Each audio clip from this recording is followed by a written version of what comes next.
नमस्कार, मैं हूं कौशलेंद्र उपाध्याय और आप देख रहे हैं the news launcher Uttar Pradesh Uttarakhand.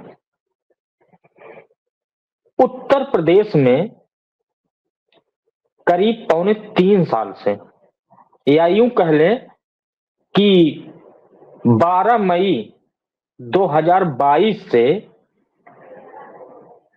Uttar Pradesh police विभाग का जो मुखिया है वो परमानेंट नहीं मिला, कार्यवाहक के रूप में ही काम चलता रहा। यही नहीं, जो परमानेंट डीजीपी थे उनको पद से हटा दिया गया था। 2022 का जो विधानसभा के इलेक्शन हुआ, उस इलेक्शन को जैसे ही खत्म करवाए, 1 ही महीने लगा था, 1 महीने 10 दिन बाद उनके ऊपर कार्रवाई शुरू हो गई थी और 12 मई 2022 को उनको हटा दिया गया था पद से कि आप जाइए। वो परमानेंट डीजीपी थे उत्तर प्रदेश के, उनका नाम मुकुल गोयल था। जब डीजीपी पद से हटाए गए तो साइडलाइन कर दिए गए। फिर काफी दिनों बाद उनका रिटायरमेंट आया और उनके सामने कार्यवाहक डीजीपी डीएस चौहान बना दिए गए थे, जूनियर थे उन। और ये बात लगातार अब चली आ रही है। विपक्ष, खास करके समाजवादी पार्टी के राष्ट्रीय अध्यक्ष अखिलेश यादव बार बार ये पूछते हैं परमानेंट डीजीपी कब मिलेगा, परमानेंट डीजीपी कब मिलेगा। उस पे मुख्यमंत्री योगी आदित्यनाथ का कोई जवाब नहीं होता। नियम कानून भी आपको बता दें कि पहले था संघ लोक सेवा आयोग, 3 लोगों का नाम पैनल सरकार, राज्य सरकार को भेज देता था सीनियरिटी के आधार पे, या जो आईपीएस अफसर 30 साल की नौकरी पूरा कर चुका होता है उनकी लिस्ट बना के भेज देता था कि इसमें जो है जिनको बनाना। और एक और भी बात, उनका रिटायरमेंट 6 महीने बाकी हो, इससे अगर ज्यादा हो गया तो फिर दिक्कत हो। मतलब 6 महीने, कम से कम 6 महीने रहे उनका कार्यकाल, उन्हीं को डीजीपी बनाया जा सकता था। तब 3 लोग जो पैनल आता था, जिन सदस्यों का नाम, उसमें यूपी सरकार किसी एक को बना देती थी।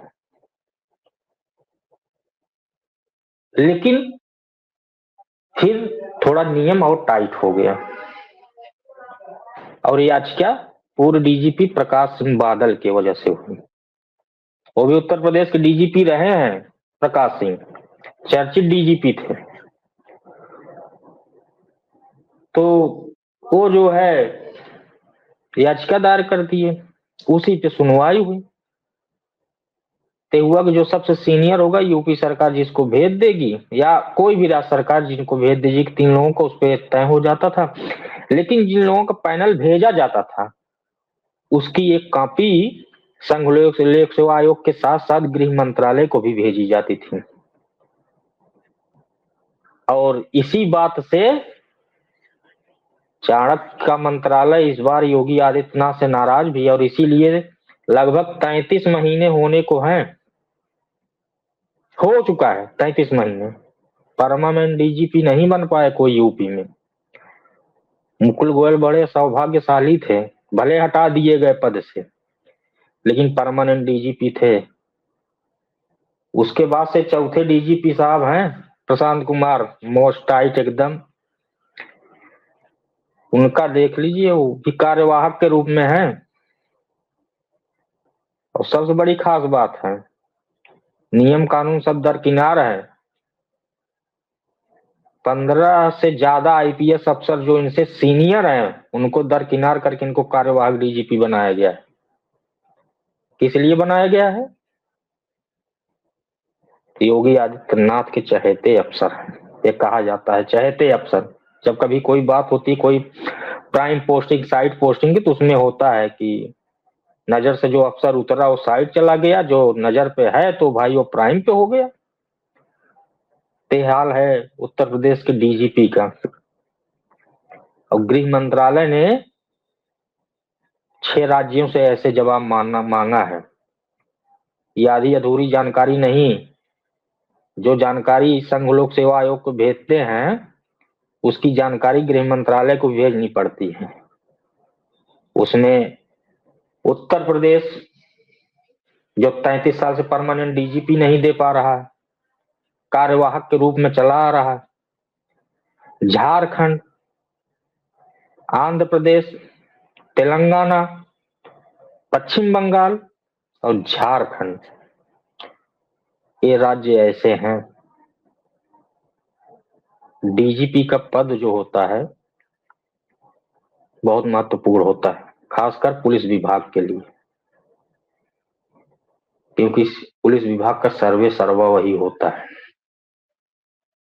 जो भी है पुलिस विभाग में, जैसे कई विंग है, लॉ एंड ऑर्डर के अलावा भी पीएसी है, उसके बाद फायर है, एसटीएफ है, एटीएस है, तमाम। लेकिन सर्वे सर्वर डीजीपी होता है और ये पद बहुत ही सेंसिटिव होता है।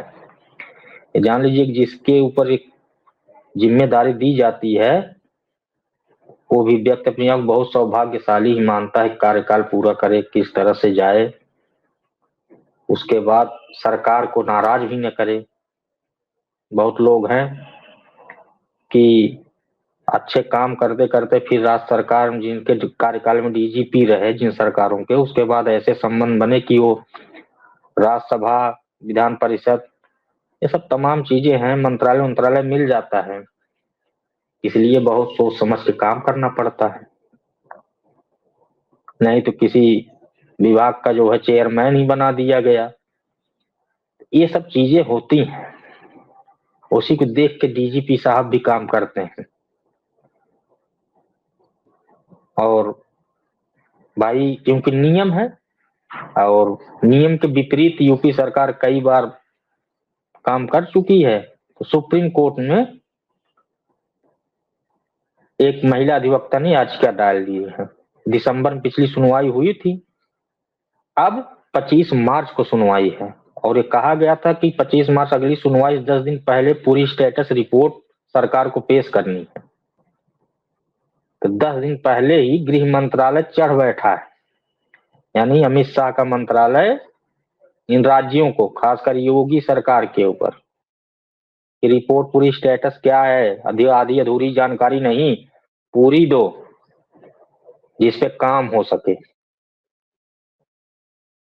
अब देखिए 25 मार्च को उम्मीद जगी है कि यही रहेंगे मोछ वाले कार्यवाहक साहब प्रशांत कुमार या परमानेंट डीजीपी, क्योंकि इनसे सीनियर कई अफसर अभी हैं। यूपी में वापसी भी हुई है, केंद्र में प्रतिनियुक्ति थे, यूपी में वापसी भी हो गई है, इसलिए उम्मीद जगी है कि हो सकता है कि सुनवाई के बाद परमानेंट डीजीपी पुलिस विभाग देख ले, उनके माथा देख ले, नहीं तब तक कार्यवाहक में तो 3 चले गए रिटायर होके, जिसमें एक लोगों को तो मुख्य सूचना आयुक्त बना दिया गया है, आर के विश्वकर्मा को। बाकी और भी लोग लाइन में हैं, बहरहाल देखिए आगे क्या होता है। 25 मार्च का इंतजार है। दीजिए इजाजत, नमस्कार।